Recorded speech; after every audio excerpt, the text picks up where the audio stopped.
নমস্কাৰ। আজি এই ভিডিঅ'টোত আমি আলোচনা কৰিম যে বৃহস্পতিৰ যিহেতু গোচৰ জেমিনাই যোনটো মিথুন ৰাশিৰ পৰা এতিয়া বৰ্তমান কেঞ্চাৰ চাইনটোলৈ হৈছে কৰ্কট ৰাশিলে। তো তেনেকুৱা কি ৰিজাল্টছ দিব পাৰে বৃহস্পতিয়ে, যিহেতু যোৱা মাহত বৃহস্পতিয়ে নিজৰ ৰাশি পৰিৱৰ্তন কৰিছে। তো এই ৰাশি পৰিৱৰ্তনত কেনেকুৱা ফল হ'ব পাৰে তাৰ বিষয়ে অলপ আলোচনা কৰিম। চবচে প্ৰথমে যদি আমি আলোচনা কৰোঁ যে বৃহস্পতিৰ কেনেকুৱা হ'ব এইবাৰ ফল মেঘ ৰাশিত, বৰ চমুকৈ আলোচনা কৰিম, বৰ বেছি বিশ্লেষণ নকৰোঁ। যিহেতু মেঘ ৰাশিত বৃহস্পতি আহিব আপোনাৰ চতুৰ্থ স্থানত, আৰু চতুৰ্থ স্থান হ'ল আপোনাৰ মাতৃ ঘৰ বাৰী। আপুনি গাড়ী ঘোঁৰা যিবিলাক কিনিব বিচাৰিছে। বাকী চতুৰ্থ স্থানত বৃহস্পতি অহাৰ লগে লগে আপোনাৰ মাতৃৰ স্বাস্থ্যত অকণমান প্ৰব্লেম ক্ৰিয়েট কৰিব পাৰে, মাৰ হেল্থত অকণমান ইছ্যুজ দিব পাৰে। কাৰণ আহ,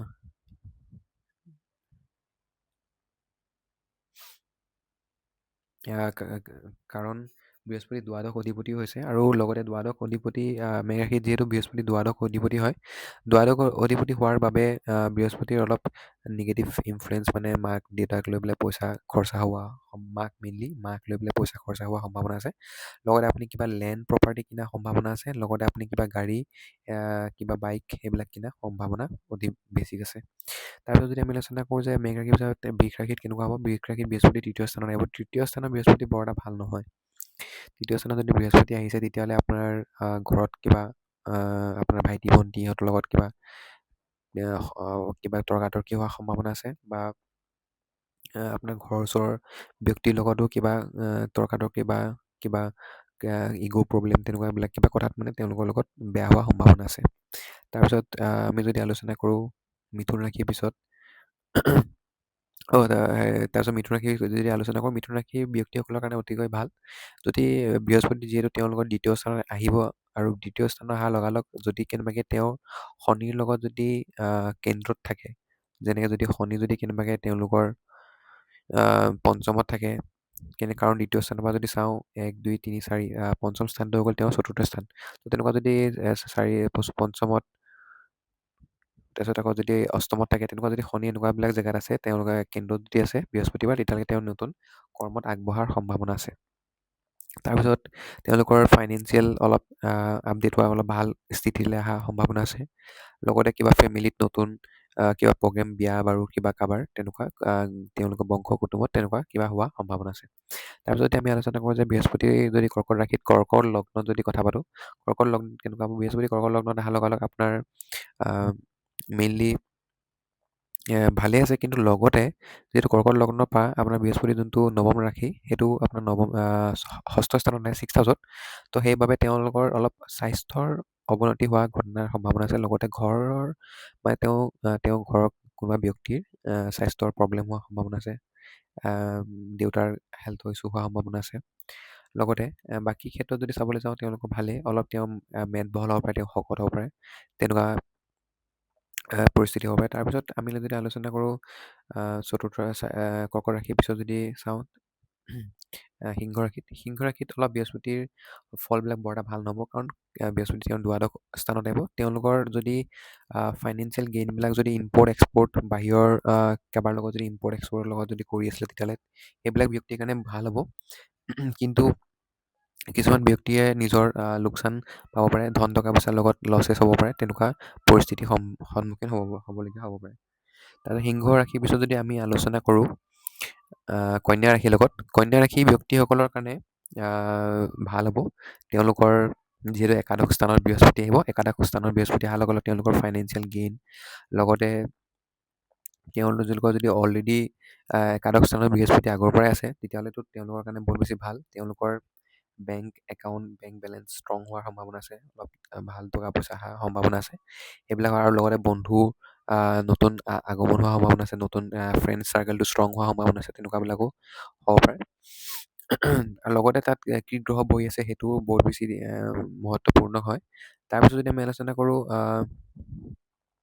কন্যা ৰাশিৰ পিছত তুলা ৰাশিত বৃহস্পতি আহিব আপোনাৰ দশম স্থানত বৃহস্পতি আহিলে ভাল। কিন্তু কিছুমান ক্ষেত্ৰত আপোনাৰ মেইনলি লেণ্ড প্ৰপাৰ্টিৰ ক্ষেত্ৰত অকণমান প্ৰব্লেম ক্ৰিয়েট কৰে। লগতে আপোনাৰ কৰ্মস্থানতো যদি যিহেতু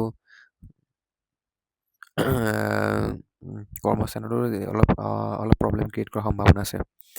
আৰু লগতে যদি তাত যদি কেনেবাকৈ ৰবি আছে 7 8 9 10 11 12 1 2 3 4 5 অ'কে। যদি তাত ৰবি আছে তেতিয়াহ'লে আপোনাৰ প্ৰমোশ্যন হোৱাৰ সম্ভাৱনা আছে। কিন্তু যদি ৰবি নাই তেতিয়াহে অকণমান প্ৰব্লেম হোৱা কিছুমান মেইনলি আপোনাৰ ৱৰ্ক প্ৰেছত লৈ গ'লে আপোনাৰ কিবা বেছি দায়িত্ব পৰি যোৱা তেনেকুৱাবিলাক পৰিস্থিতি সন্মুখীন হ'বলগীয়া হ'ব পাৰে। যদি আমি বৃশ্চিক ৰাশিৰ কথা পাতোঁ তেতিয়াহ'লে বৃশ্চিক ৰাশি হ'লে বৃহস্পতি তেওঁলোকৰ নৱম স্থানত আহিব। কিন্তু বৃশ্চিক ৰাশিৰ কাৰণে অতিকৈ ভাল। তেওঁলোকৰ যদি শনি কেন্দ্ৰত আছে তেতিয়ালৈকে তেওঁলোকে প্ৰমোশ্যন পোৱা, নতুন কামত যোগদান কৰা, য'ত বেছি ধন টকা পইচা প্ৰাপ্তি হোৱাৰ সম্ভাৱনা তেনেকুৱাবিলাক ধন পইচা বেছি বেছি হাই চেলাৰী পোৱাৰ সম্ভাৱনা তেনেকুৱা কৰ্মত তেওঁলোকে নিয়োজিত হোৱাৰ সম্ভাৱনা আছে। তাৰপিছত বৃশ্চিক ৰাশিৰ পিছত যদি আমি আলোচনা কৰোঁ ধনুৰাশিৰ কাৰণে, ধনুৰাশিৰ কাৰণে অষ্টম স্থানত বৃহস্পতি আহিব। অষ্টম স্থানত বৃহস্পতি অহাৰ লগে লগে তেওঁলোকৰ অকণমান মেইনলি লিভাৰ বা তেনেকুৱা পেটৰ লগত সমস্যা থাকিব পাৰে। লগতে তেওঁলোকৰ মেইনলি কিবা ৰিচাৰ্চ ফিল্ডত বা তেনেকুৱাবিলাক ফিল্ডত বা ক'ৰবা আকস্মিক ধন পোৱাৰ সম্ভাৱনা আছে বা তেনেকুৱা ফিল্ডত তেওঁলোকে ইণ্টাৰেষ্টেড হোৱাৰ সম্ভাৱনা আছে মেইনলি। লগতে তেওঁলোকৰ কোনোবা এনচেষ্টাৰ প্ৰপাৰ্টি যেনিবা আপোনাৰ পৈতৃক সম্পত্তি প্ৰাপ্তি কৰা নাছিলে যদি সেই তেনেকুৱা পৈতৃক সম্পত্তি প্ৰাপ্তি কৰাৰো সম্ভাৱনা আছে। তাৰপিছত দশম ৰাশিটো যদি কথা পাতোঁ, মকৰ ৰাশি। মকৰ ৰাশিৰ ব্যক্তিসকলৰ বৃহস্পতি সপ্তম স্থানত আহিব। আৰু সপ্তম স্থানত বৃহস্পতি আহিলে তেওঁলোকৰ যদি বিবাহৰ লগত কিবা জড়িত কিবা কথা আগবাঢ়িছিলে তেতিয়াহ'লে বিবাহ হোৱাৰ সম্ভাৱনা আছে। লগতে নতুন পাৰ্টনাৰ লগ পোৱা বা পাৰ্টনাৰশ্বিপত অহাৰ সম্ভাৱনা আছে। লগতে বিজনেছো কোনোবা নতুন যদি ষ্টাৰ্ট কৰিব বিচাৰিছিলে তেতিয়াহ'লে এইটো সময়ত তেওঁলোকে ষ্টাৰ্ট কৰিব পাৰে। তাৰ যদি আমি কৰ্কট ৰাশিৰ পিছত মকৰ ৰাশিৰ পিছত যদি আমি আলোচনা কৰোঁ কুম্ভ ৰাশিৰ লগত, কুম্ভ ৰাশিৰ বৃহস্পতি আপোনাৰ যিহেতু তেওঁলোকৰ ষষ্ঠ স্থানত আহিব, 6 হাউচত। তো তেওঁলোকে অকণমান বন্ধুৰ পৰা আপোনাৰ মেইনলি লিগেল প্ৰব্লেমবিলাকত তেওঁলোকৰ যদি চলি আছিলে তেতিয়াহ'লে সেইবিলাকত তেওঁলোকে অলপ সাৱধান হোৱা জৰুৰী। তেওঁলোকে সেইবিলাকত সাৱধান হোৱা জৰুৰী। আৰু তেওঁলোকে তাত মানে কেনেবাকৈ মাফি খুজি পেলাই তেওঁলোকে সোনকালে হাৰ মানি যাওঁ বুলি মেণ্টেলি মানে উইক হৈ যাব পাৰে। তেওঁলোকে সোনকালে মই হাৰ মানি লওঁ, মই নোৱাৰিছোঁ বুলি কৈ ভাগি পৰিব পাৰে। তেনেকুৱাবিলাক সম্ভাৱনা আছে, তেওঁলোকে নিজকে ষ্ট্ৰং কৰি ৰখা দৰকাৰী। আৰু লগতে লোন ল'লে মেইনলি সাৱধান, কাৰণ লোন ল'লে এইটো সময়ত অলপ ঘূৰাবলৈ দিগদাৰ হ'ব পাৰে। তাৰপিছত যদি আমি আলোচনা কৰোঁ আপোনাৰ পাইচিছ, যোনটো হৈছে আপোনাৰ মীন ৰাশি। মীন ৰাশিত বৃহস্পতি আহিব পঞ্চম স্থানত। পঞ্চম স্থানত বৃহস্পতি অতিকৈ ভাল তেওঁলোকৰ কাৰণে। আৰু নিজৰ পৰা পঞ্চমত সেইটো এটা খেল ভাল মেইনলি তেওঁলোকে এডুকেশ্যন কোৱালিফিকেশ্যন ক্ষেত্ৰত ভাল কিবা উচ্চ শিক্ষা ফালে তেওঁলোকে আগবাঢ়িব পাৰে। লগতে প্ৰেম প্ৰীতিত বা লাভতো তেওঁলোকৰ ভাল। তাৰপিছত তাত যাতে বেলেগ কোনো অশুভ গ্ৰহ নাথাকে, যেনে শনি ৰাহু কেতু এনেকুৱা গ্ৰহবিলাক থাকিলে কিন্তু অলপ প্ৰব্লেম ক্ৰিয়েট কৰিব পাৰে। আৰু লগতে তেওঁলোকৰ কিবা যদি পইচা ফচি আছিলে সেইবিলাক যদি হোৱা নাছিলে, ট্ৰানজেকশ্যন যদি কিবা প্ৰব্লেমত আছিলে তেতিয়াহ'লে সেইবিলাকো তেওঁলোকৰ কাৰণে মুকলি হোৱাৰ সম্ভাৱনা আছে। ধন্যবাদ।